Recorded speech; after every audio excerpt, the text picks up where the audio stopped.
Donald Trump has announced a conditional 2-week ceasefire in the US and Israeli war with Iran. But are the president's claims of total victory supported by the facts? While the war has demonstrated again the power of the American arsenal, it's also demonstrated the limits of that power and the tactical resilience of the Iranian regime.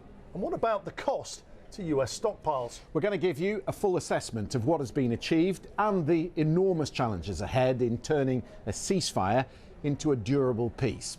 Stay with us. This is the Security Brief.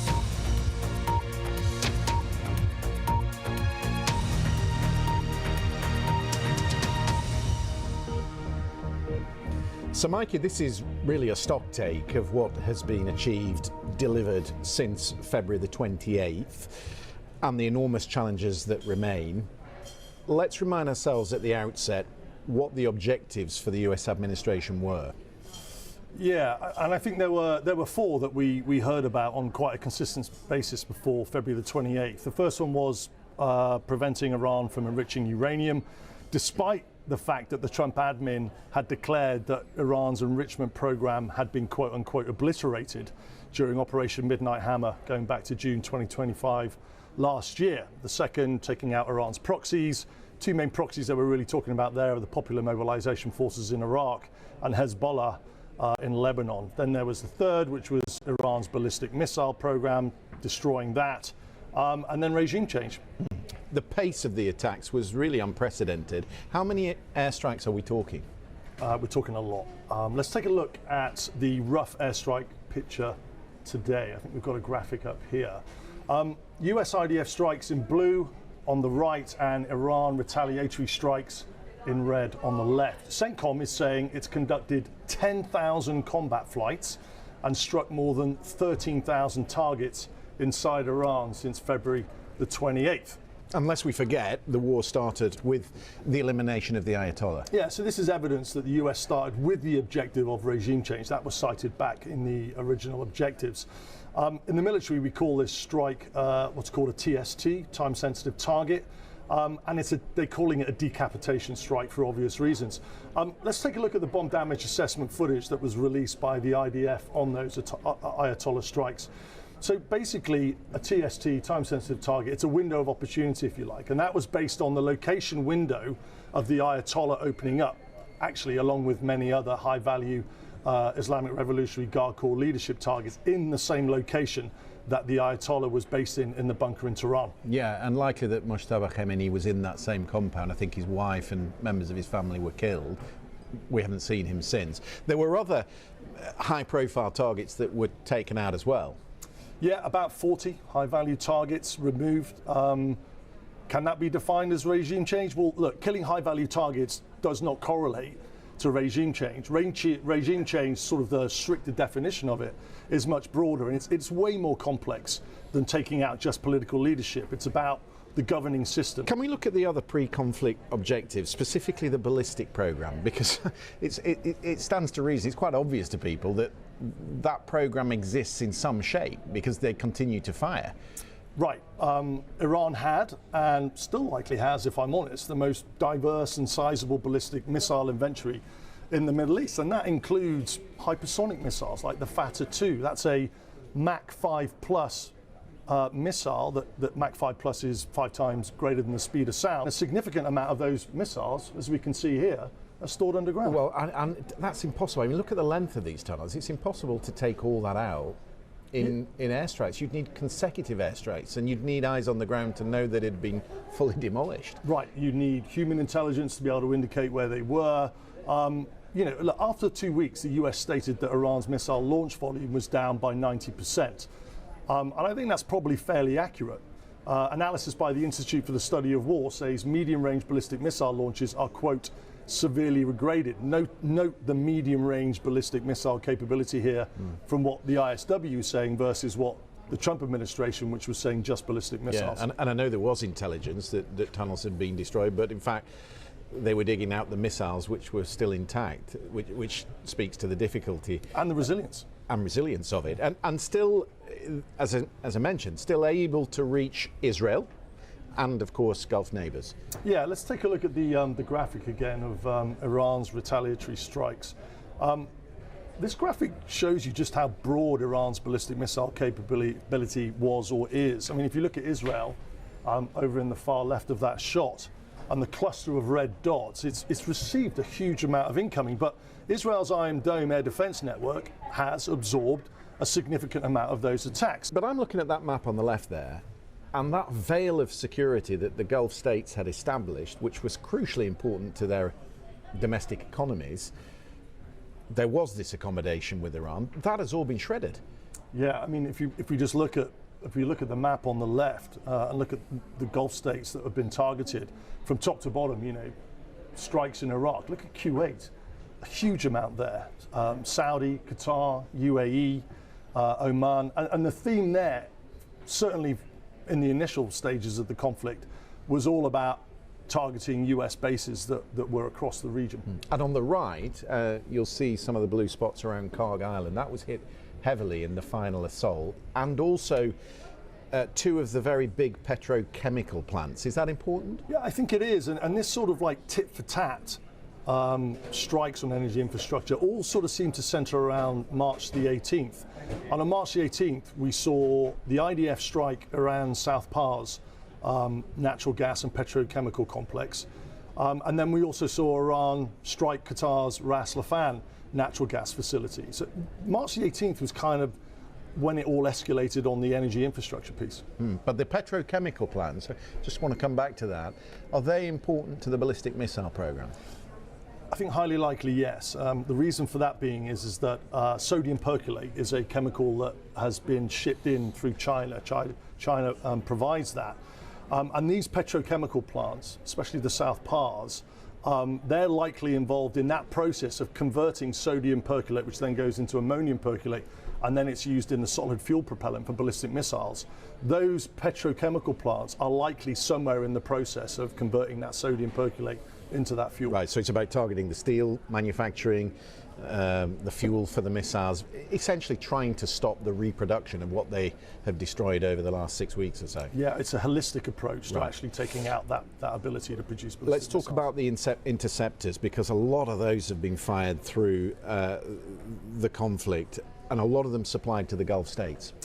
Right, and the rapid depletion of those interceptors, I think, is one of the big stories of this conflict. A critical vulnerability, we call it in military parlance, and one of cost-benefit ratios. We've spoken about that before. Let's take a look at the graphic of how the Patriot missile has been used. So an estimated 2,400 interceptors fired, mostly from Patriot missile batteries that you can see here. And we're talking about the PAC-3 Patriot missile. That's the latest one, if you like. That comes in at a cost around $4 million a missile. That's not including the batteries. And the US produces around 650 of these PAC-3 interceptors per year, which, under the current production capability, would take around 3.5 years to replace. This is set, however, Christian, to increase to 2,000 per year, but that's by 2030. But we're not just talking about Patriots, are we? No, we're talking about what's called THAAD, Terminal High Altitude Air Defense. Let's take a look at another graphic just to look at what the statistics are on that. The cost of the THAAD missile is a staggering $13 million per missile, again, not including the battery. And just to contrast that, during the 12-day war in 2025, approximately 150 THAADs were used during that period, which is reportedly around 25% of the current US stockpiles. The US produces around 90 THAAD interceptors per year, which would take around 4 years to replace under production capability. But again, that is set to increase to 400 per year, but no time soon. Let's just talk about the capability that is still in the region, because up until last week, we were talking about the amphibious landers that were coming, up to 10,000 troops. Presumably they're still in theatre. Yes, and I think this is the other big story. So cost-benefit ratios is one. I think a realization by the US of the complexity of achieving those initial objectives that we spoke about, and countering Iran's moves as the conflict has played out over the last 4 or 5 weeks. So let's just take a look at what additional capability has been sent into theatre or is being sent into theatre since February the 28th. What you can see here is so let's start on the right. We had the USS Abraham Lincoln. That was one of the first to arrive in the region. And then, if you remember, the USS Gerald Ford, the largest aircraft carrier in the world, that also came in, but that's had to limp back to the Mediterranean and is likely to be out of the picture for 2 years. But on the left here, we have 2 amphibious ready groups that have been sent to the region. The USS Tripoli from Japan, Okinawa, that's a Lightning carrier, so it carries the F-35B. But also with that USS Tripoli are 2 amphibious assault ships. And then you've got a Marine Expeditionary Unit on board, which consists of about 2,000 Marines.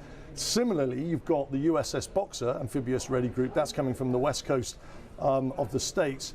The USS Boxer is slightly different to the Tripoli in terms that it's got a well deck, which means you can literally ship Marines from that ship to shore. It's also got 2 amphibious assault ships with it and a Marine Expeditionary Unit of about 2,000 Marines.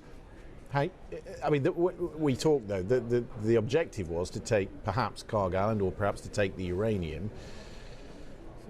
Are those objectives still on the table, and how long can you keep that sort of force in place? Well, I mean, that's the point. Carg wasn't on the table when we look at the original objectives. The denying Iran the ability to enrich uranium was.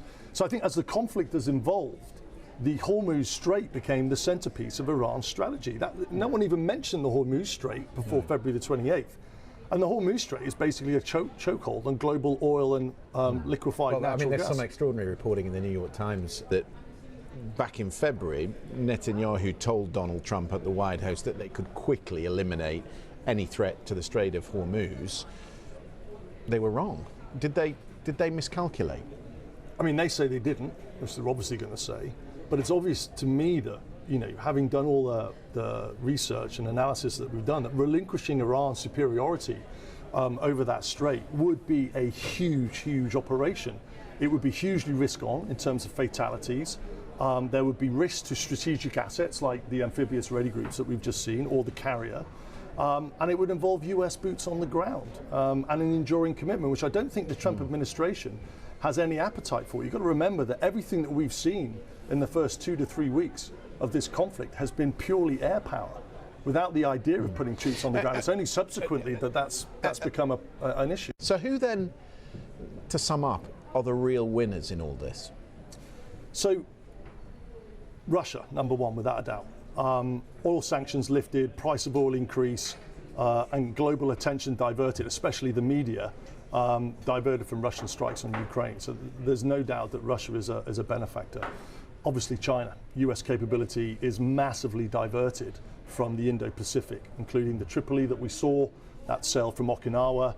You've got terminal high altitude air defense batteries being redeployed to the Middle East from South Korea. Analysis by the Atlantic Council indicates that 60% of US B-1B Lancer strategic bomber capability that are flying out of RAF Fairford, that's now involved in the conflict. And just to interject there, not to mention the fact they've had eyes on the capability of what America has, and they've been heavily involved in diplomacy in the region, and there will be countries in that region now looking perhaps more to China than to America.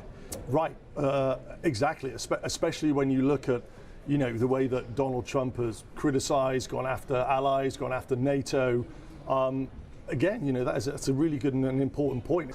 Mikey, it's a really good summing up of where we currently are. Of course, a negotiation over the next 2 weeks that will take us in a whole range of different directions, but we'll continue to follow that for you. Mikey Kay, for the moment, thank you very much. This was the Security Brief. We'll see you next time.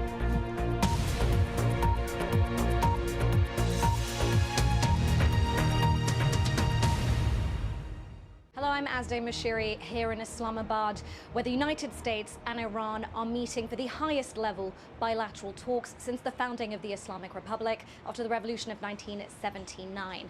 The talks are aimed at ending 6 weeks of war, but there are still so many unknowns. We weren't even sure if the two sides would both turn up. At least that question has now been answered.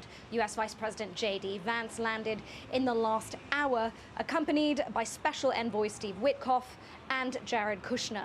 An Iranian delegation arrived in the early hours of this morning, and it's led by the Speaker of Parliament, Mohammad Bagher Ghalibaf. Now, ahead of these talks, President Trump did send a social media post on Truth Social.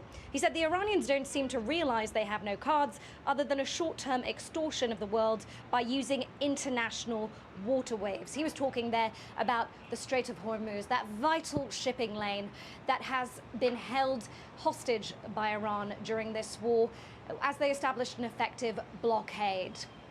Now, there are so many unknowns in terms of what can actually be achieved because there have been conflicting statements by both the United States and Iran, both of them also speaking to audiences at home, shaping the narrative of this war and trying to frame who is begging who to sit at the negotiating table.